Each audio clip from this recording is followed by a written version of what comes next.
बिस्मिल्लाहिर्रहमानिर्रहीम। अस्सलाम वालेकुम नाज़रीन, मैं मौलाना फैसल एडवोकेट और मैं अपने यूट्यूब चैनल के जरिए आपसे मुखातिब हूँ। नाज़रीन, पहली दरखास्त तो ये होगी कि वो अहबाब जिन्होंने चैनल सब्सक्राइब नहीं किया, मेहरबानी फरमाकर वो चैनल सब्सक्राइब कर लें ताकि वीडियोज़ आसानी से आप तक पहुँचती रहें।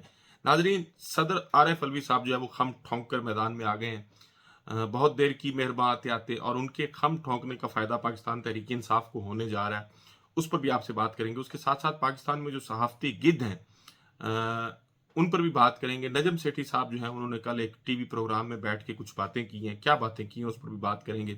और उसके साथ साथ नाजरीन, नवाज शरीफ साहब की जुबान बोलने वाले मियाँ जावेद लतीफ़ साहब, अब उन्होंने भी एतराफ़ कर लिया है। वो एतराफ़ क्या है उस पर भी आपसे बात करेंगे। पहले बात ये करते हैं कि सदर आरिफ अलवी साहब जो हैं वो खम ठोंक कर कैसे मैदान में आए हैं।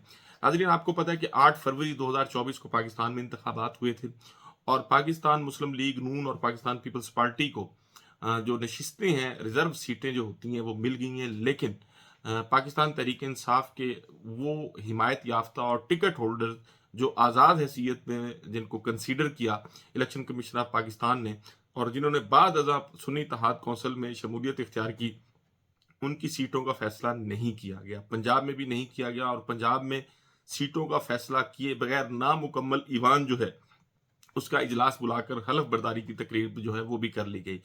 लेकिन अब चूंकि मरकज में अभी ये तकरीब होनी है और खबर के मुताबिक जो सदर आरिफ अलवी साहब हैं उन्होंने कौमी असम्बली का जो इजलास बुलाने की समरी थी, उस समरी पर दस्तखत करने से इनकार कर दिया है।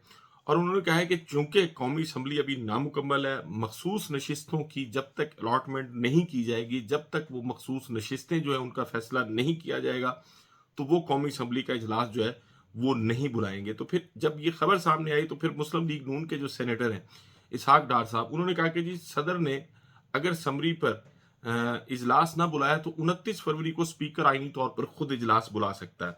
पार्लियामेंट के बाहर ये मीडिया से उन्होंने गुफ्तगू की और कहा कि जी आइन बड़ा वाज़ है कि अगर ये स्पीकर जो है सदर जो इजलास नहीं बुलाएंगे तो 21वें रोज स्पीकर जो है वो इजलास बुलाने का इख्तियार रखते हैं और वो आईनी जो तारीख बनती है उस हिसाब से वो 21 दिन की मोहलत के हिसाब से वो 29 फरवरी आखिरी तारीख है।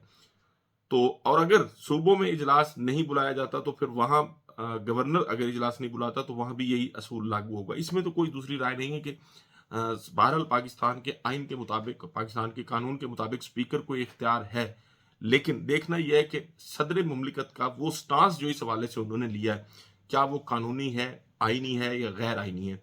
इसमें कोई दूसरी राय नहीं है कि पाकिस्तान की कौमी असम्बली के तकरीबन 25 से 30 नशिस्तें अगर नामुकम्मल रहती हैं, खाली रहती हैं, तो इस इजलास को जो इनके बगैर बुलाया जाएगा उसको नामुकम्मल इजलास कहा जाएगा। और सदर पाकिस्तान का जहां तक ताल्लुक है, यकीनन उनका ये मौकफ कि असम्बली का इजलास जो है जब तक असम्बली मुकम्मल ना हो मैं नहीं बुलाऊंगा, ये जो है वो बहरहाल आईनी बात है, आईनी तौर पर उनका मौकफ जो है वो दुरुस्त है।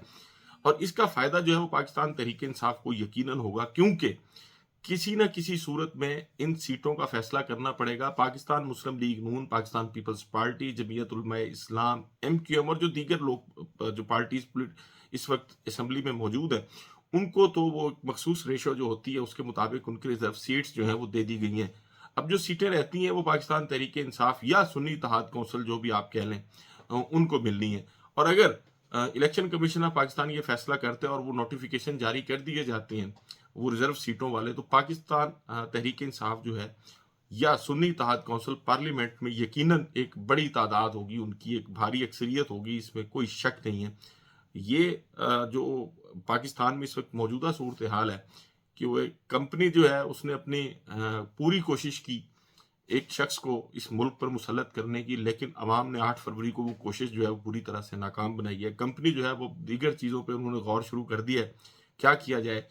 और फिर पाकिस्तान तहरीक इंसाफ के लोगों को मजीद मायूस करने के लिए और पाकिस्तान तहरीक इंसाफ के उस बयानिए को कमज़ोर करने के लिए सहाफ़ती गिद्ध जो है वो भी लॉन्च कर दिए गए हैं। और वो सहाफ़ती गिद्ध जो है उनको ना आइन, ना कानून, ना जमहूरी रिवायात, किसी चीज़ का कोई पास नहीं है। और कुछ तो ऐसे भी हैं जो उम्र के इस हिस्से में है जब आदमी सच बोलना शुरू कर देता है, लेकिन सच बोलने की बजाय अभी भी एक मखसूस प्रोपेगेंडा जो है वो उन सहाफ़ती गिद्धों की जानिब से किया जा रहा है। कल के एक प्रोग्राम में नजम सेठी साहब ने फरमाया कि एस्टेब्लिशमेंट ने यह फैसला कर लिया है कि उन्होंने नवाज शरीफ, सॉरी, इमरान खान साहब को माफ़ी नहीं देनी اور بالکل ان کو جو ہے وہ ٹائٹ کر کے رکھنا ہے. پاکستان تحریک انصاف کے لیے کوئی نرم گوشہ نہیں ہے. اور پھر انہوں نے یہ بھی کہا کہ اگر صوبوں میں کوئی کے پی کے حوالے سے وہ بات کر رہے تھے کہ اگر کوئی گڑبڑ کی تو پھر وہاں جو ہے وہ گورنر راج بھی لگا دیا جائے گا. پہلی تو بات یہ ہے کہ نجم سیٹھی صاحب کو کیا اسٹیبلشمنٹ نے خود کہا ہے کہ جی ہم نے عمران خان صاحب کے لیے فیصلہ کیا ہے؟ اور اگر خود نہیں کہا تو نجم سیٹھی صاحب کے پاس خبر کیسے آ گئی؟ چلے خبر کا سورس نہیں پوچھتے کہ خبر کیسے آئی ہے، لیکن یہ ایک بڑا سنگین الزام لگایا اسٹیبلشمنٹ پر.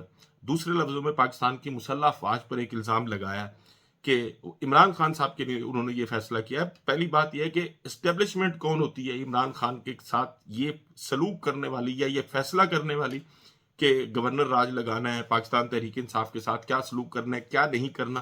لیکن وہ چونکہ ایک مخصوص پروپیگنڈا کیا جا رہا ہے، سلیم صافی صاحب بھی اس میں شامل ہیں، غریدہ فاروقی بھی اس میں شامل ہیں، اور بھی بہت سارے لوگ، جاوید چودھری صاحب بھی اس میں شامل ہیں. مقصد کیا ہے کہ پاکستان تحریک انصاف کے جو کارکنان ہیں، جو ان کے ووٹرز ہیں، اور وہ لوگ جو پاکستان تحریک انصاف کو سپورٹ کر رہے ہیں، ان کو پاکستان تحریک انصاف سے دور کیا جائے. اب تک یہ تمام تر کوشش جو ہے وہ ناکام ہوئی ہے، اور امید یہی ہے کہ آئندہ بھی یہ کوشش جو ہے وہ ناکام ہی ہوگی. لیکن وہ لوگ جنہوں نے ایک عمر کے اس حصے میں آ کے سچ بولنا ہوتا ہے، وہ عمر کے اس حصے میں جب میری تو دعا ہے اللہ تعالیٰ سب کو لمبی عمر دے، لیکن جب اپنے صحافتی اصولوں کی پاسداری نہیں کی جائے گی، جب ایک مخصوص پروپیگنڈے کو آگے بڑھایا جائے گا اور ٹی وی پہ بیٹھ کے لوگوں کو مایوس کرنے کی بات کی جائے گی، اور ایک مخصوص پارٹی اور اس کے لوگوں کو بوسٹ اپ کرنے کی کوشش کی جائے گی، تو پھر یقیناً تنقید بنتی ہے اور تنقید ہونی بھی چاہیے. ناظرین، اس کے ساتھ ساتھ چونکہ پاکستان میں کوشش یہی کی گئی تھی اداروں کی جانب سے بھی، کمپنی کی جانب سے بھی، کہ نواز شریف صاحب جو ہیں ان کو اس ملک کا وزیر اعظم بنانا ہے، اس کے لیے تمام تر آئین، قانون، ضابطے، ادارے اور وہ تمام پروسیجر جو ہوتے ہیں اس کے لیے ضروری، سب کو بائی پاس کرتے ہوئے اور بالائے طاق رکھتے ہوئے، بلکہ میں سمجھتا ہوں روندتے ہوئے اس شخص کو مسلط کرنے کی کوشش کی گئی. لیکن پاکستان میں عوام نے اسٹیبلشمنٹ کے اور اداروں کے اس جو پورا کوشش تھی اس کو ناکام بنا دیا 8 فروری کو. اور نواز شریف صاحب کی جو خاموشی ہے وہ اس کی وجہ بھی یہی ہے کہ ان کو سمجھ نہیں آ رہی کہ ان کے ساتھ ہوا کیا ہے. ویسے نواز شریف صاحب کے ساتھ ہوا پرینک ہے، اور اب آہستہ آہستہ جو ہے وہ چیزیں سامنے آنی شروع ہو گئی ہیں. حکومتی سطح پر بھی حکومت میں بیٹھے ہوئے لوگ، پی ایم ایل این کے بیٹھے ہوئے لوگ، وہ کیا گفتگو کر رہے ہیں وہ بھی آپ سنیں. یہ جاوید لطیف صاحب جو ہے وہ کیا کہہ رہے ہیں. جاوید لطیف صاحب جو ہے وہ جو کچھ کرتے ہیں، جو کچھ کہتے ہیں، سمجھا یہی جاتا ہے کہ وہ نواز شریف کی زبان بولتے ہیں.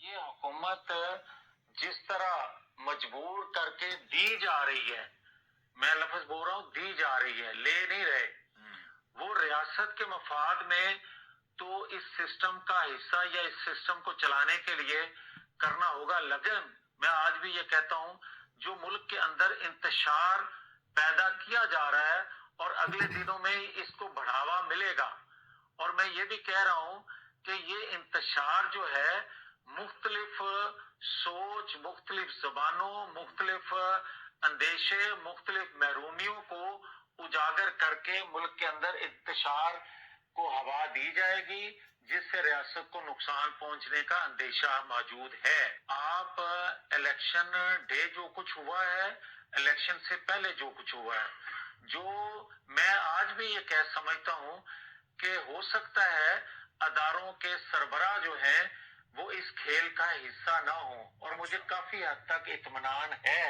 کہ ایسا نہیں ہوگا.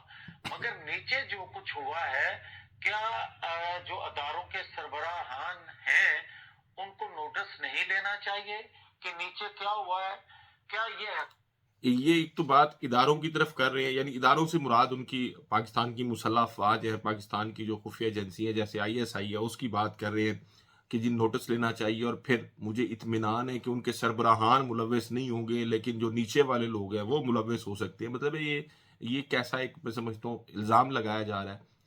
تو اس الزام میں کارروائی کرنی چاہیے اداروں کو بھی. اگر نہیں کرتے تو پھر یہی سمجھا جائے گا کہ سب یہ ایک ڈرامہ ہے.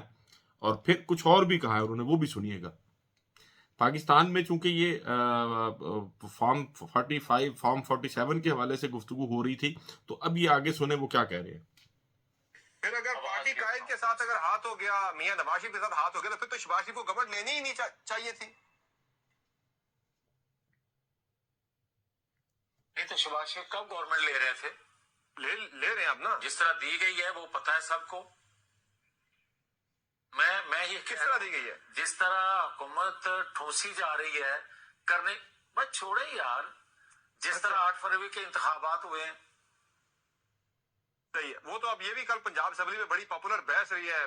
लोग पूछते रहे अरकान है एक दूसरे से कि भाई तुम 8 फरवरी वाले एमपी हो या 9 फरवरी वाले तुम एमपी हो। तो ये भी बड़ी एक बहस चली हुई है पाकिस्तान के अंदर। अच्छा मुझे मियां साहब ये बताएं कि ये हुकूमत ये भी जो कायम होगी अगले हफ्ते, मानते हैं ये भी एक हकीकत है। दिलचस्प है। अच्छा ये बताएं कि ये हुकूमत आपको कब तक चलती हुई कोई नजर आ 8 रही है? फरवरी का है, कोई 9 का है। अच्छा मानते हैं आप सर, कोई 8 फरवरी का एमपी है, कोई 9 फरवरी का एमपी है। देखिए, और आप ये मानते हैं नताइज तब्दील साथ- हुए 9 फरवरी को? हाँ, मैं समझता नहीं, मुझे यकीन है, नजर आई हैं चीजें। और जावेद लतीफ साहब फरमा रहे हैं कि जी 8 फरवरी को और 9 फरवरी के इंतखाब में फ़र्क है, और मैं समझता नहीं हूँ, मुझे इस चीज़ पे यकीन भी है। और फिर ये भी कहा कि जी हुकूमत ठौंसी जा रही है, दी जा रही है। तो आपको किसने मिन्नत की है आपकी कि आप हुकूमत लें? आप सबसे बड़े बेनिफिशरी हैं। इस तमाम तर रियासती जबर, नाइंसाफ़ी और गैर कानूनी, गैर आइनी हरकतों के बेनिफिशरी आप और आपके लीडर हैं। पाकिस्तान में जब तक अवाम का फैसला नहीं कबूल किया जाएगा, उस वक्त तक इस मुल्क के मसाइल जो हैं, सियासी भी, मुआशी भी, ख़त्म नहीं हो सकते। और इदारों में बैठे लोगों को ये जो दिमाग है, सरकारी दिमाग, इनको सोच लेना चाहिए कि इज्तिमाई दानिश जो है वो आपकी दानिश से ज़्यादा होती है। नाज़रीन, अपना और अपने इर्द गिर्द के लोगों का बहुत ख्याल रखिएगा। आपसे मुलाकात होगी अगली वीडियो में। अल्लाह हाफिज़।